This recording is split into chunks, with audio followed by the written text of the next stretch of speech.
چون نظر کردید به کف دست، شما درک کردید که زندگی رو با همین دستاتون میسازید. زندگی خوب و با آبیله کف دست میسازید. و این سخن البته رمزی است. بعضی آدم ها هستن با عقل کار میکنن، بعضی آدم ها هستن با آواز کار میکنن، بعضی آدم ها هستن با قوه جسمی کار میکنن، بعضی آدم ها هستن با همون هستیشان، یعنی با وجودشان فعالیت زندگی میکنن. ولی همش جمع کرده به معنای اون که مهنت میکنیم. آن زندگی خوبه که انسان ها آن را نقشه زده، با مهنت کف دست خود آن را عملی میکنند و موجب رزق و روزی میشوند. برای ما وقتی که به کف دست خود نظر میکنیم، یک فکر در سر ما و شما پیدا میشود. این فکر است که زندگی خودم را من خودم میسازم. فقط بعضی ها کمکم میکنن، بعضی ها کمک میکنن، ولی زندگی خودم را خودم میسازم.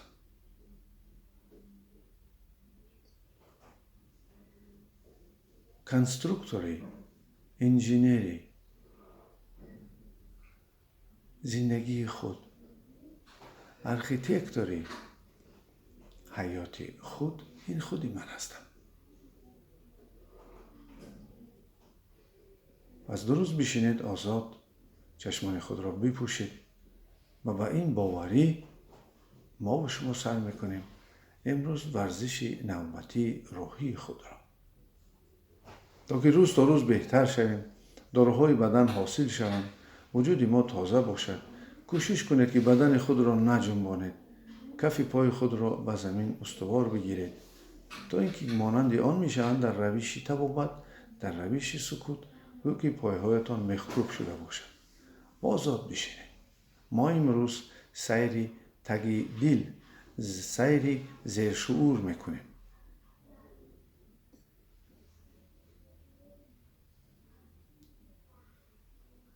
آن هوشی که ما و شما را گوش نمیکنند.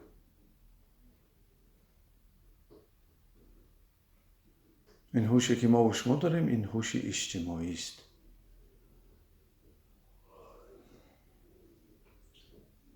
این هوش را مردم، جمعیت در ما تربیه میکنند. ولی هوش اصلی ما هوش دیگر است. او در تگ دل هست. خوش بر حال کسی که دو هوشش یک جایه شوند. هوش اجتماعیش و هوش زیر شعورش، تگ دلش.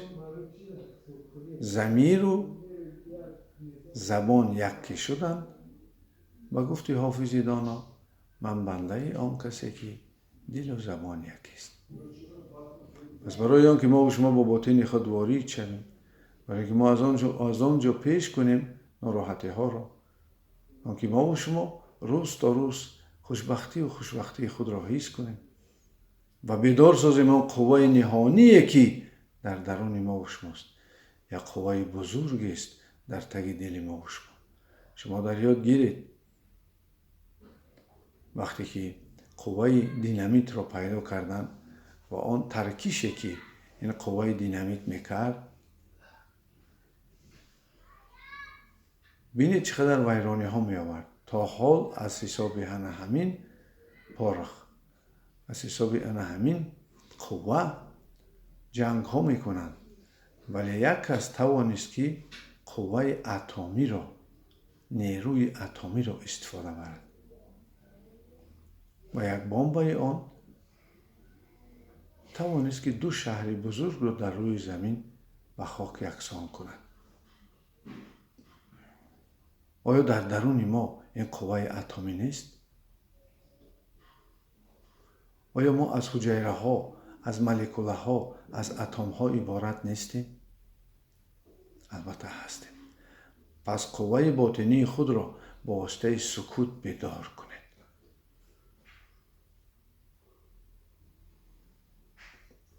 با دقت کوشش کنید که ما را گوش کنید. نترسید، ناراحت نشید، آرام باشید. ما قوای نیروی اتمی خود را، قوای نیروی الکترونی و کوانتی خود را، قوای نیروی الهی را امروز در خود بیدار میکنیم. این شای خدا. پناه طلبیدیم به سوی خداوند از کسلی های گنده، از بیماری هایی که صحت نمیشوند. و به نام خدای سر میکنیم که شفاکار و شفا دهنده است. و نیت شفا بشینید، خود را در بین معینه سر گیرید و آرام شوید.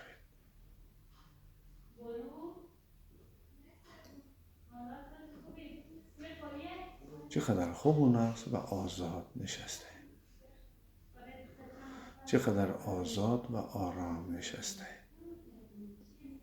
وجود خود را حس کنید، بدن خود را سر دهید.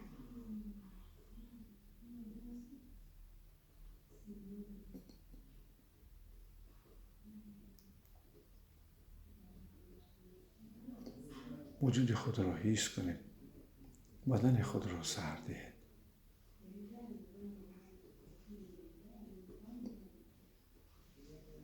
دنیای زیبایی شما را فرا میگیرد. عالم عجیب شما را فرا میگیرد. دم گیرید هم تن شما و هم روح شما که با وقوع میاد خود تبابت کنی بدن و پرتافته می شود به خون داروهای خودی بدن، داروهای عادی، داروهایی که نظم شما را درست می کنند، داروهایی که کار و فعالیت عضوهای شما را برقرار می سازند، داروهایی که یک قوای عجیبی را در شما بیدار می سازند.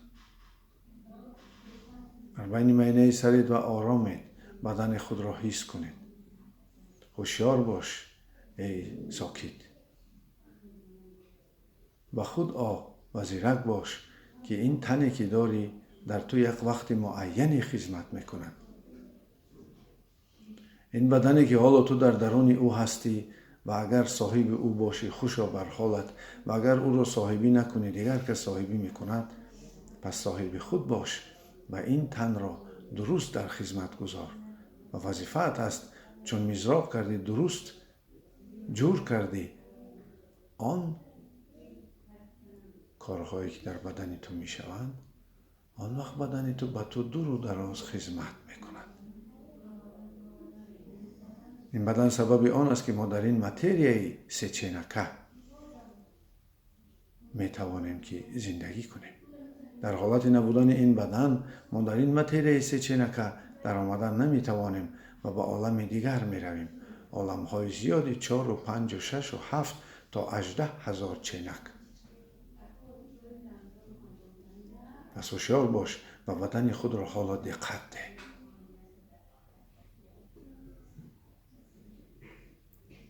نرم ساز بدنت را.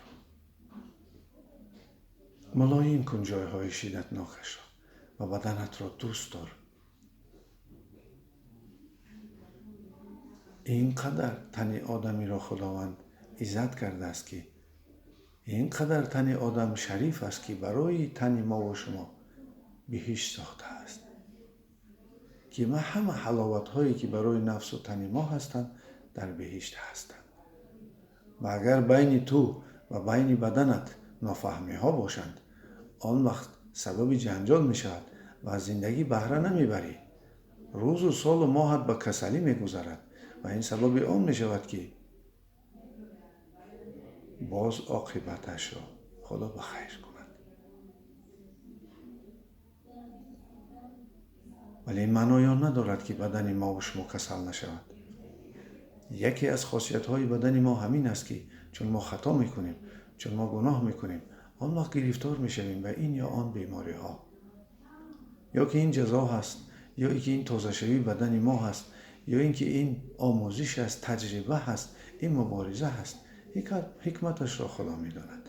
ولی تو حالا بدن خود را سر بده، امکانش بده که خودش را صحت کند. آیا دیدی که یگان حیوان ریابیلیتاسیون توان بخشی کند؟ نه. چون که حیوان فکر و احساس عالی ندارد و آن وقت همین که بیمار شد و صحت شد باز از پای کار و زندگی خود میزند. ولی آدم با فکر با احساسش دائم بدن را خلل میرساند یا بدن را میترساند یا بهای نادرست میدهد و این سبب آن میشود که بدن دائم در هراس و ناراحتی قرار دارد. پس امروز بدن خود را دیگر خلل نرسانید و حال خود گذارید. بدن را نحرم کنید. بدن خود را سر دهید و نجنبانید. دوستش دارید. در درون بدن ما گردش خون هست. آن را حس کنید. آن را ببرید به ششها.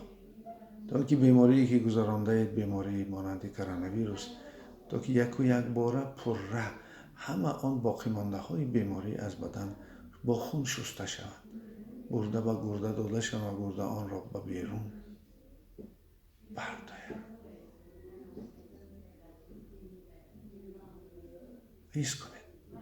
حس کنید گردش خون خود را و کار دل خود را.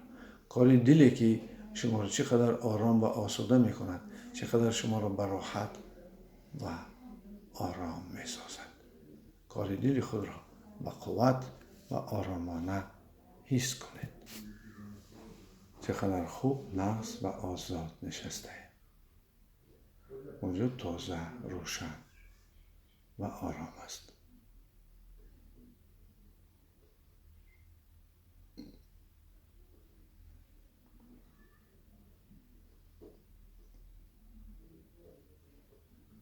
وجود خود را حس کنید.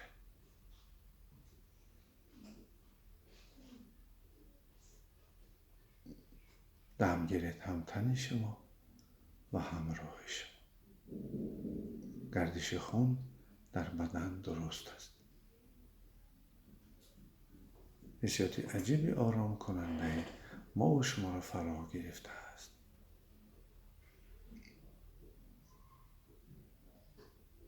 دنیای زیبا، دنیای رنگینه در باطن ما پیدا می شود.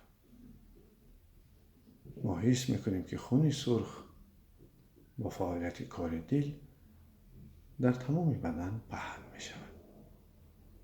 گردش خون درست شده، درد آب شده می گیرد.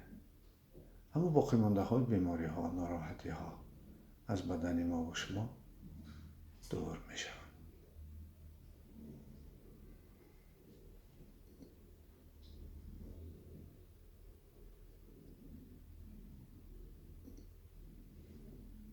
دم گیرید هم تن شما و هم راه شما.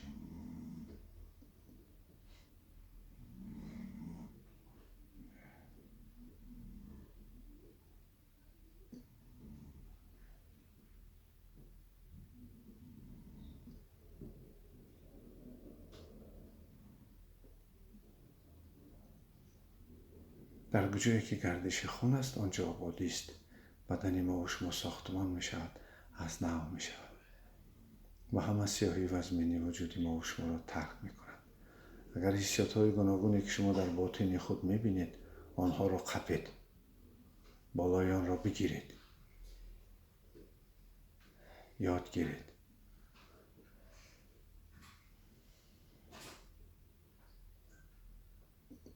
اگر هر چیزی میده شده شما را در زندگی خلل رساندن گیرد، شما با منزل سلامتی رسیدنتان مشکل است.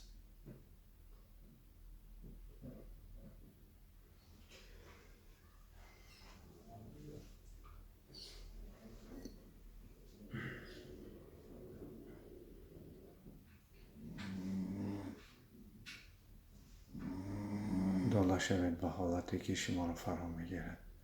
حالتی آرامی است. حالتی که بدن شما آرام می شود. یکدیگر را حس نکنید و یکدیگر را خلل نرسانید.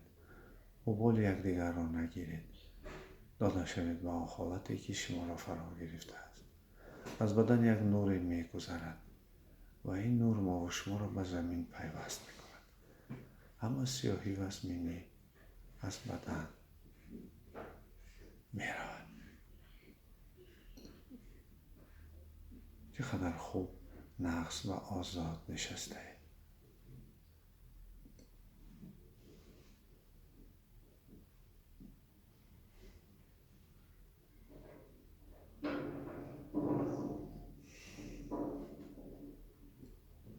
آواز ما را نغز می شنوید.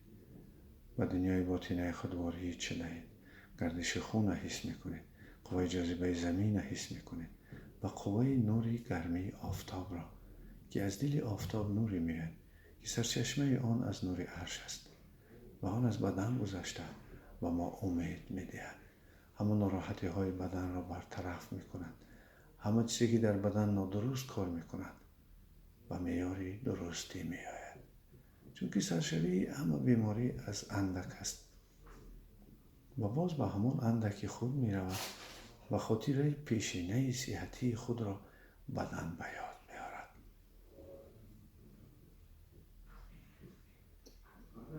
حس کنید وجود خود را، هستی خود را. یک قوه عجیبی از بدن شما می گذرد. بدن شما را تازه و روشن می سازد. یک قوه عجیبی صحت کننده شما را فرا می گیرد.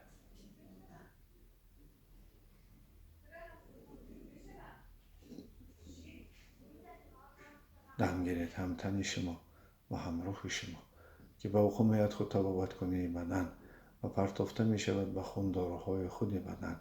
داروهای عادی، داروهایی که در بدن ما و شما زیاد هستند. جان ما و شما قوت می گیرد. یکی از قوت آن نفس است.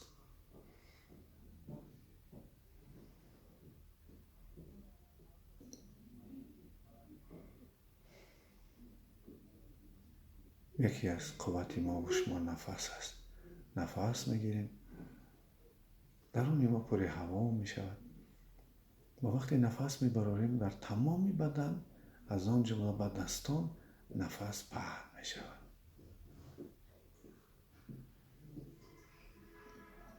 نفس میگیریم، وقتی که نفس میبراریم به تمام بدن نفس پهن می شود.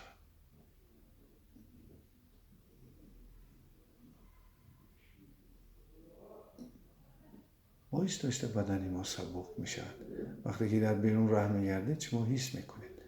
حتی حسیات های دل بی‌حضوری و دیگر حسیات هایی که در شما پیش بودن با واسطه نفس آنها را شما مانند که شعله آتش را شما آب می پاشید خاموش می شود. همین طور دم شما در بدن شما اثر می رساند.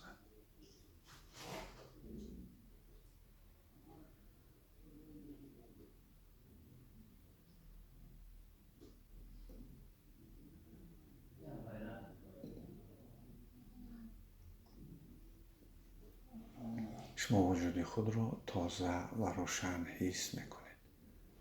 یکدیگر را احترام کنید و برای یکدیگر خیرخواه باشید. آنچه که به خودت میخواهی و شریک برات بخواه. تو میخواهی صحت شوی. آن وقت صحت شوی تو سرعت میگیرد. تیز میشود که تو برای شریک برات بخواهی که صحت باشد. صحتی را برای او تمنا کنی. درست و آزاد نشسته. یک قوه عجیبی از بدن میگذرد. وجود شما را تازه و روشن میسازد.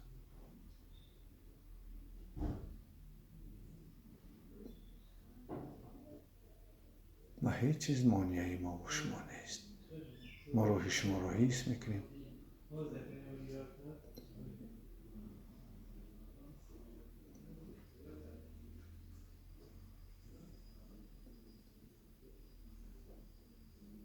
ما وجود شما را حس میکنیم.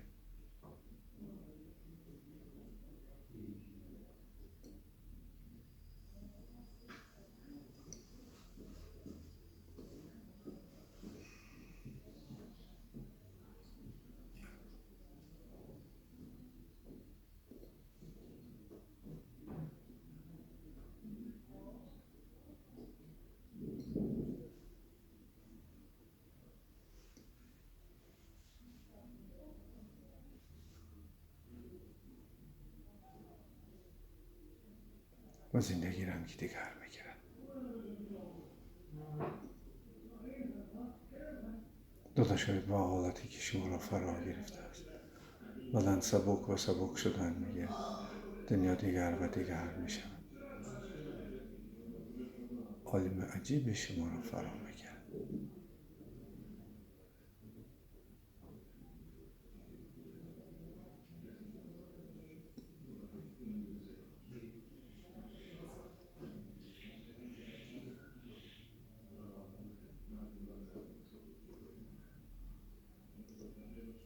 عجیب شما را فرا میگیرد.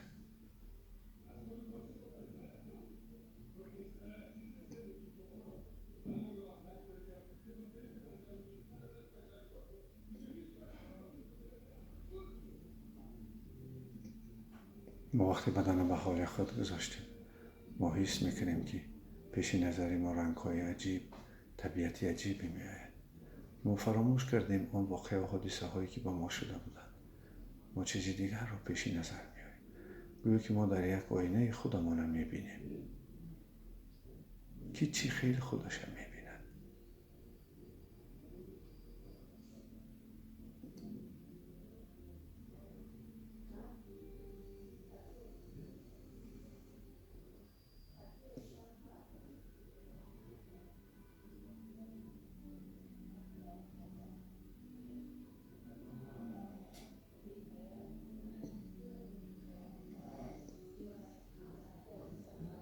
ما صحتی خود را میبینیم و اگر جای بیماری خود را دیدیم آن را از سر نو میکشیم. بسخانی عجیبی بزرگی را، صحتی را، سالمی را، مهر را یا اسمای حسنا را در زبان دل خود استفاده برید، تکرار کنید.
وقتی که شما کلمه بزرگ را تکرار میکنید، روحیه آن کلمه را حس کنید.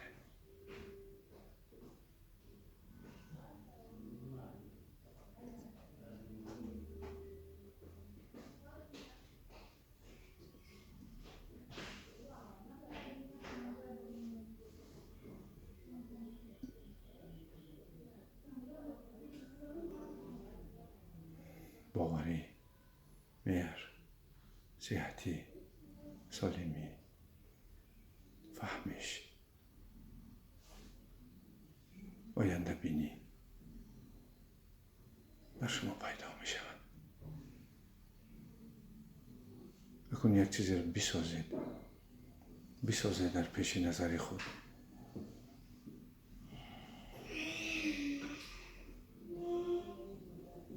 که آن صحتی است. بسازید صحتی خود را در پیش نظر خود.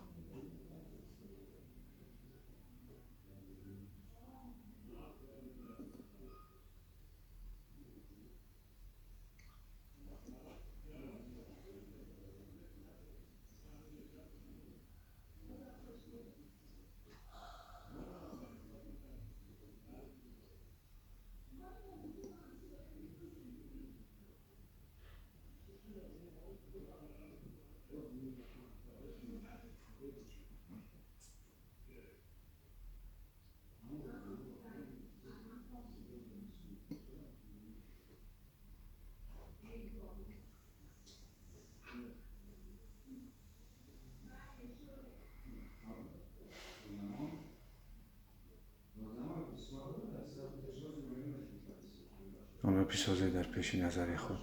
صحتیتان را ببینید. نفسی آزاد آن را ببینید. سری تازه،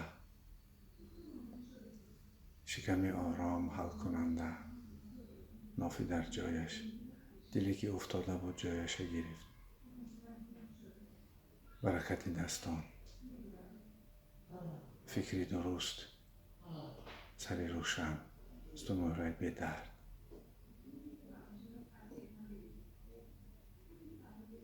خانه تنجا امن، دستی درست و بقوه. آن را در پیش نظر بسازید.